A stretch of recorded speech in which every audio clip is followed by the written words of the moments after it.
Hi guys, welcome back to my channel ಸಮ್ಮೇಲೋಕ. ಎಲ್ಲರೂ ಹೇಗಿದ್ದೀರಾ? ಹೋಪ್ ಎಲ್ಲರೂ ಚೆನ್ನಾಗಿದ್ದೀರಾ ಅಂತ ಭಾವಿಸ್ತೀನಿ. ಸೊ ಇವತ್ತು ಬೆಳಗ್ಗೆನೇ ವ್ಲಾಗ್ನ ಸ್ಟಾರ್ಟ್ ಮಾಡಿಕೊಂಡೆ. ಏನಂದರೆ ಅಮ್ಮನ ಮನೆಯಿಂದ ಬಟ್ಟೆಗಳೆಲ್ಲ ತೊಗೊಂಡು ಬಂದಿದ್ದಲ್ವ ಕೆಲವೊಂದು. ಸೊ ಅದೆಲ್ಲನೂ ಕೂಡ ಇನ್ನೂ ಎತ್ತಿಟ್ಕೊಂಡಿಲ್ಲ, ಬರೀ ಪಾಪದ ಮಾತ್ರ ಎತ್ತಿ ಅರೇಂಜ್ ಮಾಡಿ ಇಟ್ಕೊಂಡಿದ್ದೀನಿ ಅಷ್ಟೇ. ಸೊ ನಂದೆಲ್ಲ ಹಾಗೆ ಬಿಟ್ಟಿದ್ದೆ. ಆ್ಯಂಡ್ ಲಾಸ್ಟ್ ಟೈಮ್ ನಾನು ಕ್ಲೀನ್ ಮಾಡಿದಾಗ ಸ್ವಲ್ಪ ಜೀನ್ಸ್ಗಳು ಮತ್ತು ಹೊಸ ಡ್ರೆಸ್ಗಳೆಲ್ಲ ಇತ್ತಲ್ಲ, ಅದನ್ನೆಲ್ಲ ಹಾಗೆ ಇಟ್ಟಿದ್ದೆ, ತೆಗೆದಿರಲಿಲ್ಲ. ಸೊ ಇವಾಗ ಸ್ವಲ್ಪ ತೆಗೆದಿದ್ದೀನಿ, ಯಾಕಂದರೆ ಇವಾಗ ತೊಗೊಂಡು ಬಂದಿರೋ ಬಟ್ಟೆಗಳಿಗೆ ಜಾಗ ಬೇಕಲ್ವ, ಹಾಗಾಗಿ. ಸೊ ಇವಾಗ ಅದೆಲ್ಲನೂ ತೆಗೆದುಬಿಟ್ಟು ಕ್ಲೀನ್ ಮಾಡಿ ಜೋಡಿಸಿಟ್ಕೊಳ್ತೀನಿ. ನೆನ್ನೆದೆಲ್ಲ ಒಂದು ಸ್ವಲ್ಪ ಶೋಕೇಸ್ ಐಟಮ್ಸ್ ಅದೆಲ್ಲನೂ ಕೂಡ ಕ್ಲೀನ್ ಮಾಡಿ ಎತ್ತಿಟ್ಟಿದ್ದೀನಿ. ಇವಾಗ ಬಾಕ್ಸ್ ಒಳಗಡೆ ಹಾಕಬೇಕು.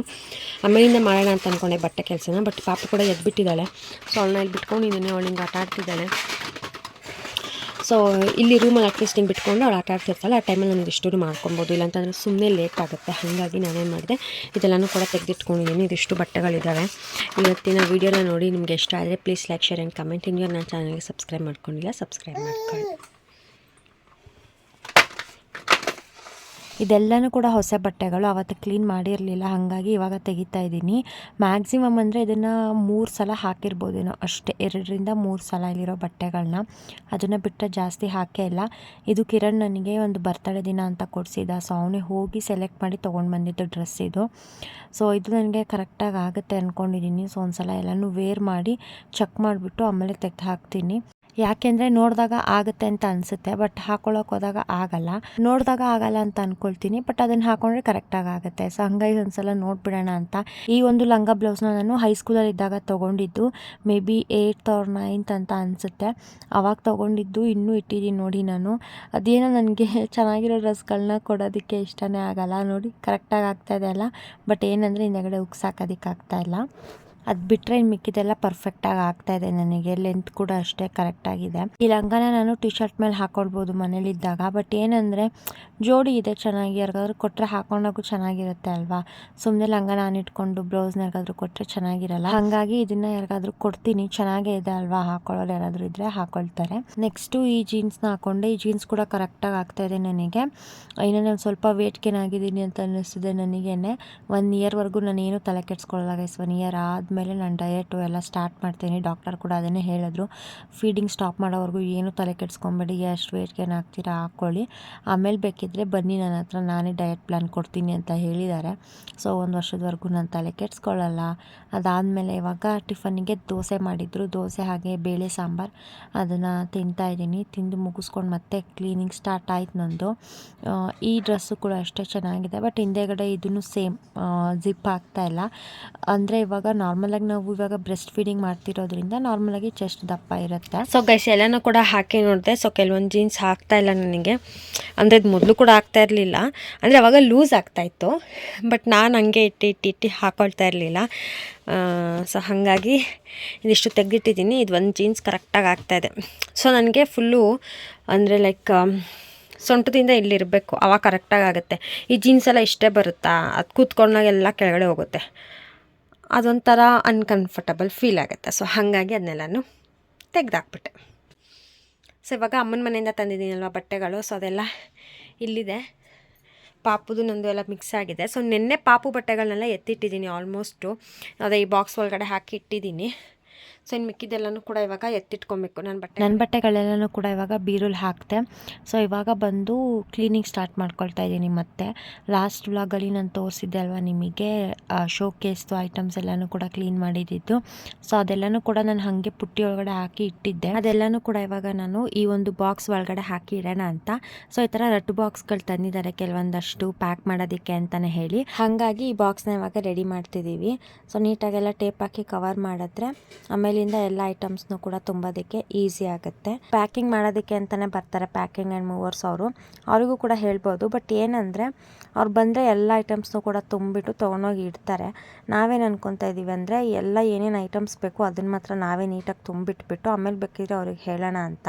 ಯಾಕಂದರೆ ಸುಮ್ಮನೆ ಬೇಡದಿರೋ ಐಟಮ್ಸ್ ಎಲ್ಲ ತೊಗೊಂಡೋಗಿ ಅಲ್ಲಿ ಎಲ್ಲ ಮತ್ತೆ ಇಳಿಸ್ಕೊಂಡು ಅದನ್ನೆಲ್ಲ ಕ್ಲೀನ್ ಮಾಡ್ಕೊಂಡು ಅಲ್ಲಿ ಕೂತ್ಕೊಳ್ಳೋದ್ರ ಬದಲಿಗೆ ಇಲ್ಲೇ ಕ್ಲೀನಾಗಿ ಎಲ್ಲನೂ ನೋಡಿಕೊಂಡು ಏನೇನು ಬೇಕು ಅದನ್ನು ಮಾತ್ರ ತೊಗೊಂಡು ಬೇಡದೇ ಇರೋದನ್ನೆಲ್ಲ ಇಲ್ಲೇ ಬಿಸಾಕ್ಬಿಟ್ಟು ಹೋಗ್ಬೋದು. ಸೊ ಆವಾಗ ನಮಗೂ ಕೂಡ ಈಸಿ ಆಗುತ್ತೆ. ಸುಮ್ಮನೆ ಎಲ್ಲನೂ ತೊಗೊಂಡೋಗಿ ಅಲ್ಲಿ ತುಂಬ್ಕೊಂಡ್ಬಿಟ್ಟು ಆಮೇಲೆ ಅಲ್ಲಿ ಕೂತ್ಕೊಂಡು ಯಾವ್ದ್ಯಾವ್ದು ಬೇಕು ಬೇಡ ಅಂತ ನೋಡಿಕೊಂಡು ಸುಮ್ಮನೆ ಟೈಮ್ ವೇಸ್ಟ್ ಮಾಡೋದ್ರ ಬದಲಿಗೆ ಎಲ್ಲ ಇಲ್ಲೇ ನೋಡಿಕೊಂಡು ಕ್ಲೀನ್ ಮಾಡ್ಕೊಂಡು ತೊಗೊಂಡು ಹೋದರೆ ಎಲ್ಲ ವಾಶ್ ಮಾಡೋದನ್ನೆಲ್ಲ ವಾಶ್ ಮಾಡಿ ನೀಟಾಗಿ ಒಂದು ಬಾಕ್ಸಲ್ಲಿ ಹಾಕಿ ತುಂಬಿಟ್ಬಿಟ್ರೆ ಅಲ್ಲಿ ಹೋದಾಗ ಈಸಿ ಆಗುತ್ತೆ. ಜಸ್ಟ್ ಎಲ್ಲೆಲ್ಲಿ ಇಡಬೇಕು ಅದನ್ನ ಅಲ್ಲಲ್ಲಿ ನೀಟಾಗಿ ಎತ್ತಿಟ್ಕೊಂಡ್ಬಿಡ್ಬೋದು. ನೀಟಾಗಿ ಏನು ಕ್ಲೀನ್ ಮಾಡಿದೆ ಹಾಗೆ ತೊಗೊಂಡು ಹೋಗ್ಬಿಟ್ರೆ ಅಲ್ಲಿ ಹೋಗಿ ಮತ್ತೆ ನೀಟಾಗಿ ಇನ್ನೊಂದು ಸಲ ಕ್ಲೀನ್ ಮಾಡಿ ತೊಳೆದು ಆಮೇಲೆ ಎತ್ತಿಟ್ಕೊಂಡು ಜೋಡಿಸ್ಕೊಬೇಕಾಗತ್ತೆ. ಅದ್ರ ಬದಲು ಇಲ್ಲೇ ನೀಟಾಗೆಲ್ಲ ಕ್ಲೀನ್ ಮಾಡಿ ವಾಶ್ ಮಾಡಿ ತೊಗೊಂಡು ಹೋಗ್ಬಿಟ್ರೆ ಈಸಿ ಆಗುತ್ತೆ ಅಂತ. ಬಾಕ್ಸ್ ಒಳಗಡೆ ಐಟಮ್ಸ್ನ ತುಂಬೋದಕ್ಕೂ ಮುಂಚೆ ಈ ಥರ ಒಂದು ಬಟ್ಟೆನ ಹಾಕೊಳ್ತಾ ಇದ್ದೀನಿ. ಯಾಕಂದರೆ ಎಲ್ಲ ಶೋ ಪೀಸಸ್ ಇರೋದ್ರಿಂದ ಒಡೆದೋಗ್ಬಿಡತ್ತೆ ಅಂತ ನನಗೆ ಭಯ. ಹಾಗಾಗಿ ಆ ಥರದ್ದೊಂದು ಬಟ್ಟೆನ ಇಟ್ಕೊಳ್ತಾ ಇದ್ದೀನಿ. ಪುಟ್ಟಿಯಲ್ಲಿ ತುಂಬಿದ್ದಿದ್ದು ಐಟಮ್ಸ್ನ ಕೂಡ ಮೇಲಿಟ್ಬಿಟ್ಟಿದ್ವಿ ಬೆಳಗ್ಗೆ, ಯಾಕಂದರೆ ಎಲ್ಲ ಕಸ ಗುಡಿಸಿ ಒರೆಸ್ಕೊತಾ ಇದ್ವಿ ಅಂತ ಹೇಳಿ. ಅದನ್ನು ಇವಾಗ ಮತ್ತೆ ಕೆಳಗಡೆ ಇಳಿಸ್ಕೊಂಡು ಅದನ್ನೆಲ್ಲ ಇವಾಗ ತುಂಬಬೇಕು. ಸಖತ್ ಭಾರ ಇದೆ ಇದಂತೂ. ನಾನು ನಿಜ ಬಾಕ್ಸಿಗೆ ತುಂಬಬೇಕಾದ್ರೆ ಅಂದ್ಕೊಳ್ತಾ ಇದ್ದೆ ಅವ್ರು ಬರೋರು ಹೆಂಗಿದನ್ನೇ ಎತ್ಕೊಳ್ತಾರೆ ಏನು ಅಂತ, ಯಾಕಂದರೆ ಸಖತ್ ಭಾರ ಇದೆ. ಆ್ಯಂಡ್ ಈ ಬಾಕ್ಸು ಕೂಡ ತುಂಬ ದೊಡ್ಡದಾಗಿರೋದ್ರಿಂದ ಇದರಲ್ಲಿ ಬರೀ ಪುಟ್ಟಿಲಿರೋದಲ್ಲ, ಇನ್ನೂ ತುಂಬ ಐಟಮ್ಸ್ ಇಡ್ಸುತ್ತೆ. ಅದಕ್ಕೋಸ್ಕರ ಏನು ಮಾಡಿದೆ ಅಂತ ಅಂದರೆ ಕೆಲವೊಂದಷ್ಟು ಬಾಕ್ಸ್ಗಳಿತ್ತು ಮನೆಯಲ್ಲಿ. ಅಂದರೆ ಇವಾಗ ಅತ್ತೆದು ಈ ಆರ್ಟಿಫಿಷಿಯಲ್ ಜ್ಯುವೆಲರಿ ಇರುತ್ತಲ್ವ, ಆ ಎಲ್ಲ ಜ್ಯುವೆಲರಿ ಬಾಕ್ಸ್ಗಳೆಲ್ಲ ಇತ್ತು. ಆ ಬಾಕ್ಸ್ಗಳೆಲ್ಲನೂ ಕೂಡ ತೊಗೊಂಡು ಬಂದೆ. ಹಾಗೆ ನಾರ್ಮಲಾಗಿ ಮನೇಲಿ ಇರುತ್ತಲ್ವ ಅದು ಇದು ಐಟಮ್ಸ್ಗಳು, ಆ ಎಲ್ಲ ಐಟಮ್ಸ್ನೂ ಕೂಡ ಬಾಕ್ಸಲ್ಲಿ ಹಂಗೆ ಹಾಕಿ ಇಟ್ಟಿದ್ರು.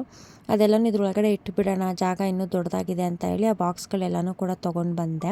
ಈ ಬಾಕ್ಸ್ ಒಳಗಡೆ ಎಷ್ಟು ಇಡ್ಸತ್ತೆ ಅಷ್ಟನ್ನು ಕೂಡ ತುಂಬಿಡೋಣ ಅಂತ, ಯಾಕಂದರೆ ಇನ್ನೂ ಬೇಜಾನ್ ಐಟಮ್ಸ್ಗಳಿದ್ದಾವೆ ಅದೆಲ್ಲನೂ ಕೂಡ ಇಡಿಸ್ಬೇಕಲ್ವ. ಹಾಗಾಗಿ ಬಾಕ್ಸ್ಗಳೇನೋ ಇದ್ದಾವೆ, ರೆಡ್ ಬಾಕ್ಸ್ಗಳು ಕೆಲವೊಂದಷ್ಟು, ಬಟ್ ಆದರೂ ಕೂಡ ನಮ್ಮದು ಬಟ್ಟೆಗಳು ಅದು ಇದು ಎಲ್ಲ ಇದೆ ಅಲ್ವಾ, ಅದಕ್ಕೋಸ್ಕರ ಎಷ್ಟು ಇಡ್ಸತ್ತೆ ಅಷ್ಟನ್ನು ತುಂಬಿಡೋಣ ಅಂತ ಹೇಳಿ ಏನೇನಿದೆ ಎಲ್ಲನೂ ತೆಗೆಸ್ತಾ ಇದ್ದೀನಿ ಇವಾಗ ನಮ್ಮ ಅತ್ತೆ ಕೈಲಿ. ಸೊ ಇದೆಲ್ಲ ಅವ್ರದ್ದು ಐಟಮ್ಸೇ, ಹೇಳ್ಬೇಕಂದ್ರೆ ಇವ್ರ ಐಟಮ್ಸೇ ಜಾಸ್ತಿ ಇದೆ. ಈ ಜ್ಯುವೆಲರಿಗಳು ಅದು ಇದು ಎಲ್ಲ ತುಂಬಿದ್ದಾರೆ. ನನಗಂತೂ ಒಂದೊಂದು ಕ್ಲೀನ್ ಮಾಡೋ ಅಷ್ಟರಲ್ಲಿ ಸುಸ್ತಾಗ್ತಾಯಿತ್ತು. ಯಾಕೆ ಅಂತಂದರೆ ಒಂದೊಂದು ಕಡೆ ಒಂದೊಂದು ಐಟಮ್ಸ್ ಬಿದ್ದಿದ್ದಾವೆ, ಒಂದೊಂದು ಬಾಕ್ಸಲ್ಲಿನೂ ಒಂದೊಂದು ಕ್ಲಿಪ್ಗಳು ಸಿಗ್ತಾಯಿತ್ತು. ಅದೆಲ್ಲನೂ ಕೂಡ ಎತ್ತಿ ಒಂದು ಕಡೆ ಇಡೋ ಅಷ್ಟರಲ್ಲೇ ಸುಸ್ತಾಗ್ತಾಯಿತ್ತು ನನಗಂತೂ. ಹಾಗೆ ನೇಲ್ ಪಾಲಿಶು ಫ್ರಿಜ್ಜಲ್ಲಿ ಇಟ್ಟಿದ್ರು, ಗಟ್ಟಿಯಾಗಲ್ಲ ಫ್ರಿಜ್ಜಲ್ಲಿ ಇಟ್ಟರೆ ಅಂತ ಹೇಳಿ ನೇಲ್ ಪಾಲಿಷ್ನ ಫ್ರಿಜ್ಜಲ್ಲಿ ಇಟ್ಟಿದ್ರು. ಅದೆಲ್ಲನೂ ಕೂಡ ತೆಗೆದು ಒಂದು ಬಾಕ್ಸಲ್ಲಿ ಹಾಕಿಟ್ಟೆ. ಡಸ್ಟ್ ಅಂತೂ ಹೆವಿ ಆಗಿಬಿಟ್ಟಿದೆ ಎಲ್ಲ ಬಾಕ್ಸ್ ಮೇಲೂ ಕೂಡ. ಅದೆಲ್ಲನೂ ಕೂಡ ಇವಾಗ ನೀಟಾಗಿ ಒರೆಸಿ ಎತ್ತಿಟ್ಕೊಳ್ತಾ ಇದ್ದೀನಿ. ಡಸ್ಟ್ ಅಂತೂ ತುಂಬ ಆಗಿಬಿಟ್ಟಿತ್ತು, ಯಾಕೆಂದರೆ ಕೆಳಗಡೆ ಮನೇನ ರೀಕನ್ಸ್ಟ್ರಕ್ಟ್ ಮಾಡ್ತಿದ್ದಾರೆ ಎಲ್ಲ ಒಡೆದಾಕ್ಬಿಟ್ಟು. ಹಾಗಾಗಿ ಸಖತ್ ಧೂಳು ಬರ್ತಾಯಿತ್ತು. ಆ್ಯಂಡ್ ಸೌಂಡ್ ಕೂಡ ಅಷ್ಟೇ ದೇವ್ರೆ, ನಾನು ಇಲ್ಲಿಗೆ ಬಂದಾಗಿಂದ ಕೂಡ ಸೌಂಡು 2 ದಿನದಿಂದ ಫುಲ್ ಕಂಟಿನ್ಯೂಸ್ ಆಗಿ ಅದು ಏನೇನೋ ಗೋಡೆ ಹೊಡೆಯೋದು ಅದು ಇದು ಸೌಂಡು ಕೇಳಿಸ್ತಾನೆ ಇದೆ. ಜೊತೆಗೆ ಬೋರ್ ಬೇರೆ ಹೊಡಿತಿದ್ದಾರೆ ಮನೆ ಡೌನಲ್ಲಿ, ಅದ್ರದ್ದು ಒಂದು ಸೌಂಡು 2 ದಿನದಿಂದ ಫುಲ್ ಸೌಂಡು. ನನಗಂತೂ ಸೌಂಡಿಗೆ ತಲೆನೇ ನೋವು ಬಂದುಬಿಟ್ಟಿದೆ. ಬೆಳಿಗ್ಗೆ 6 ಗಂಟೆಗೆ ಸ್ಟಾರ್ಟ್ ಮಾಡ್ಕೊಂಡಿದ್ದಾರೆ ನಿನ್ನೆಯಿಂದ ಬೋರ್ ಹೊಡಿಯೋದಕ್ಕೆ. ಈ ಸೌಂಡಿಗೆ ನಮ್ಮ ಸ್ವೀಟಿ ಕೂಡ ಎದುರ್ಕೊತಾಳೆ. ಜೊತೆಗೆ ನನ್ನ ಮಗಳು ಕೂಡ ಕರೆಕ್ಟಾಗಿ ನಿದ್ದೆ ಮಾಡ್ತಾಯಿಲ್ಲ, ಅಷ್ಟು ಸೌಂಡ್ ಬರ್ತಾಯಿದೆ. ರೂಮಲ್ಲಿ ಹಾಕ್ಬಿಟ್ಟು ಬಾಗಿಲು ಹಾಕ್ಕೊಂಡಿದ್ರು ಅದು ಸೌಂಡು ಒಳ್ಳೆ ನಮ್ಮ ತಲೆ ಮೇಲೆ ಬಂದು ಹೊಡಿತಿದ್ದಾರೆ ಅನ್ನೋ ಥರ ಫೀಲ್ ಆಗ್ತಾಯಿತ್ತು. ಹಾಗೆ ಇಲ್ಲಿ ಕೆಲವೊಂದಷ್ಟು ಐಟಮ್ಸ್ಗಳಿದ್ದಾವೆ, ಅಂದರೆ ಕ್ರೀಮ್ಗಳು ಮತ್ತು ಆಯಿಂಟ್ಮೆಂಟ್ ಅದೆಲ್ಲ. ಸೊ ಎಲ್ಲನೂ ಕೂಡ ನೋಡಿ ಡೇಟ್ ಎಕ್ಸ್ಪೈರಿ ಆಗಿದೆ ಏನೋ ಅಂತ ಚೆಕ್ ಮಾಡಿಬಿಟ್ಟು ಡೇಟ್ ಎಕ್ಸ್ಪೈರಿ ಆಗದೆ ಇರೋದನ್ನೆಲ್ಲ ಇಟ್ಕೊಂಡು ಎಕ್ಸ್ಪೈರಿ ಆಗಿರೋದನ್ನೆಲ್ಲ ಬಿಸಾಕ್ತಾ ಇದ್ದೀನಿ. ಸೊ ಅದೇ ಈ ಸಣ್ಣ ಪುಟ್ಟ ಐಟಮ್ಸ್ನ ಕ್ಲೀನ್ ಮಾಡೋದಕ್ಕೆ ಜಾಸ್ತಿ ಟೈಮ್ ತೊಗೊಳುತ್ತೆ ಅಂತ ಅನ್ನಿಸ್ತಿದೆ ನನಗೆ ಇವಾಗ. ಈ ದೊಡ್ಡ ಐಟಮ್ಸ್ ಆಗಿಬಿಟ್ರೆ ಒಂದ್ಸಲ ನೀಟಾಗಿ ಒರೆಸ್ಕೊಂಡ್ರೆ ಮುಗ್ದೋಗ್ಬಿಡುತ್ತೆ. ಈ ಸಣ್ಣ ಪುಟ್ಟ ಐಟಮ್ಸ್ ಇರುತ್ತಲ್ಲ ಇದನ್ನೆಲ್ಲ ನೋಡಿ ಮಾಡಿ ಎತ್ತಿಟ್ಕೊಳ್ಳೋ ಅಷ್ಟರಲ್ಲಿ ತಲೆ ಕೆಟ್ಟೋಗ್ಬಿಡುತ್ತೆ. ಇದನ್ನೇ ಮಾಡೋ ಅಷ್ಟರಲ್ಲೇ ಮಧ್ಯಾಹ್ನದ ಮೇಲೆ ಆಗೋಯ್ತು. ಯಾಕಂದರೆ ಒಂದೊಂದು ಬಾಕ್ಸನ್ನು ತೆಗ್ದು ಕ್ಲೀನ್ ಮಾಡಿ ಒರೆಸಿ ಇಡೋ ಅಷ್ಟರಲ್ಲಿ ಯಾಕೆ ಹೇಳ್ತೀರಾ. ಆಲ್ಮೋಸ್ಟ್ ನಾವು ಮನೆ ಶಿಫ್ಟ್ ಮಾಡೋವರೆಗೂ ಕೂಡ ಇದೇ ಥರ ವ್ಲಾಗ್ ಇರುತ್ತೆ, ಕ್ಲೀನಿಂಗು ಮತ್ತು ಪ್ಯಾಕಿಂಗ್ ಇದೇ ಥರನೇ ವ್ಲಾಗ್ಸ್ ಬರ್ತಾ ಇರುತ್ತೆ. ಹೋಪ್ ನಿಮಗೆ ಈ ವಿಡಿಯೋಸ್ ಎಲ್ಲ ಇಷ್ಟ ಆಗ್ತಿದೆ, ಬೋರ್ ಆಗಿರಲ್ಲ ಅಂತ ಅಂದ್ಕೊಳ್ತೀನಿ. ಇಲ್ಲಿ ಒಂದು ಸ್ಟೋರೇಜ್ ಬಾಕ್ಸ್ ಇತ್ತು, ಅದನ್ನು ಒರೆಸ್ಕೊಂಡೆ.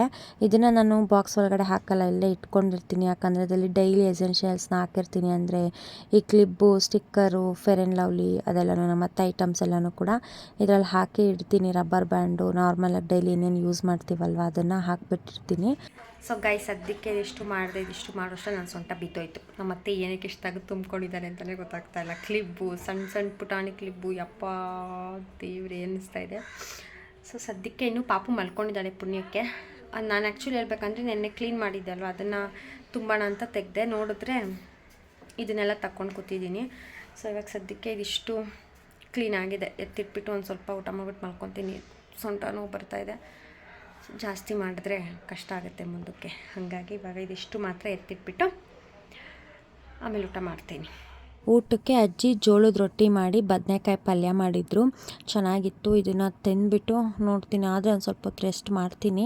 ಮಧ್ಯಾಹ್ನ ಆಗಿದೆ ಅಲ್ವಾ, ಹಾಗಾಗಿ ಬೋರ್ ಹೊಡೆಯೋರೆಲ್ಲ ಸ್ಟಾಪ್ ಮಾಡಿದ್ದಾರೆ, ಊಟಕ್ಕೆ ಹೋಗಿದ್ದಾರೆ ಅಂತ. ಹಾಗಾಗಿ ಪಾಪನು ಕೂಡ ಮಲಗಿಸ್ದೆ, ಅವಳು ಮಲ್ಕೊಂಡಿದ್ದಾಳೆ ಪಾಪ. ಊಟ ಮುಗಿಸ್ಕೊಂಡು ಆದಮೇಲೆ ರೆಸ್ಟ್ ಮಾಡೋಣ ಅಂದ್ಕೊಂಡೆ, ಆಗಲಿಲ್ಲ. ಯಾಕಂದರೆ ಪಾಪು ಕೂಡ ಎದ್ಬಿಟ್ಲು. ಒಂದು ಸ್ವಲ್ಪ ಹೊತ್ತು ಹಾಗೆ ಕೂತಿದ್ದೆ ಅಷ್ಟೇ, ಕೂತ್ಬಿಟ್ಟು ಮತ್ತೆ ಇದನ್ನೆಲ್ಲ ಎತ್ತಿಟ್ಬಿಡೋಣ ಅಂತ ಹೇಳಿ ಸ್ಟಾರ್ಟ್ ಮಾಡಿಕೊಂಡೆ. ಎಲ್ಲ ಈ ಥರ ಅಂಟ್ಕೊಂಡಿದ್ರೆ ನನಗಂತೂ ತಲೆ ಚಿಟ್ಟಿಡ್ದು ಬಿಡುತ್ತೆ. ಮಾಡಿ ಮುಗಿಸ್ಬಿಡ್ಬೇಕು ಬೇಗ ಬೇಗ, ಆವಾಗ ಒಂದು ಸ್ವಲ್ಪ ಮನಸ್ಸಿಗೆ ಸಮಾಧಾನ. ಇಲ್ಲ ಅಂತಂದರೆ ಈ ಥರ ಅಂಟ್ಕೊಂಡಿದ್ರೆ ತಲೆ ಕೆಟ್ಟೋಗ್ಬಿಡುತ್ತೆ ನನಗಂತೂ. ಪುಟ್ಟಿಲಿ ತುಂಬಿಟ್ಟಿದ್ದು ಶೋ ಪೀಸ್ ಎಲ್ಲನೂ ಕೂಡ ಈ ಥರದ್ದೊಂದು ಬಾಕ್ಸ್ ಇತ್ತು, ಎಣ್ಣೆ ಬಾಕ್ಸು. ಸೊ ಅದ್ರೊಳಗಡೆ ಇವಾಗ ತುಂಬ್ತಾ ಇದ್ದೀನಿ. ಸಣ್ಣ ಸಣ್ಣದು ಏನಿದೆ ಅದನ್ನು ಮಾತ್ರ ಹಾಕ್ತೀನಿ, ಯಾಕಂದರೆ ಎಲ್ಲನೂ ಕೂಡ ದೊಡ್ಡ ಬಾಕ್ಸಲ್ಲಿ ಹಂಗೆ ಡೈರೆಕ್ಟಾಗಿ ತುಂಬಿಟ್ರೆ ಕೈಗೆ ಸಿಗಲ್ಲ, ಸಣ್ಣ ಸಣ್ಣದೆಲ್ಲ ಒಡೆದೋಗ್ಬಿಡುತ್ತೆ. ಅದಕ್ಕೋಸ್ಕರ ಈ ಸಣ್ಣ ಬಾಕ್ಸ್ ಒಳಗಡೆ ಹಾಕಿಬಿಟ್ಟಿಟ್ರೆ ಸಿಗುತ್ತೆ ಅಂತ ಹೇಳಿ ಅದರೊಳಗಡೆ ಹಾಕಿ ಇಡ್ತಾ ಇದ್ದೀನಿ. ಇದಿಷ್ಟು ಕೂಡ ಮಾಡ್ತಾ ಹಂಗೆ ಹೊರಗಡೆ ಹೋದೆ. ನೋಡಿ, ನಮ್ಮ ಓನರ್ ನಿಂತಿದ್ದಾರೆ. ಇವರೇ ಈ ಮನೆಯ ಓನರ್, ವರ್ಸ್ಟ್ ಓನರ್ ಅಂತಲೇ ಹೇಳ್ಬೋದು. ಯಾಕೆ ಅಂತ ಹೇಳಿ ನಾನು ನೆಕ್ಸ್ಟ್ ವ್ಲಾಗಲ್ಲಿ ನಿಮ್ಮ ಜೊತೆಲಿ ಶೇರ್ ಮಾಡ್ಕೊಳ್ತೀನಿ, ಇದೇ ಕಂಟಿನ್ಯೂಯೇಷನ್ ವ್ಲಾಗಲ್ಲಿ. ಈ ವ್ಲಾಗ್ನ ಇಲ್ಲಿಗೆ ಮುಗಿಸ್ತೀನಿ ಅಂತ ಹೇಳ್ತಾ, ಇನ್ನೂ ನನ್ನ ಚಾನಲ್ನ ಸಬ್ಸ್ಕ್ರೈಬ್ ಮಾಡ್ಕೊಂಡಿಲ್ಲ, ಸಬ್ಸ್ಕ್ರೈಬ್ ಮಾಡ್ಕೊಳ್ಳಿ. Thank you for watching. Lots of love. Take care. Bye bye.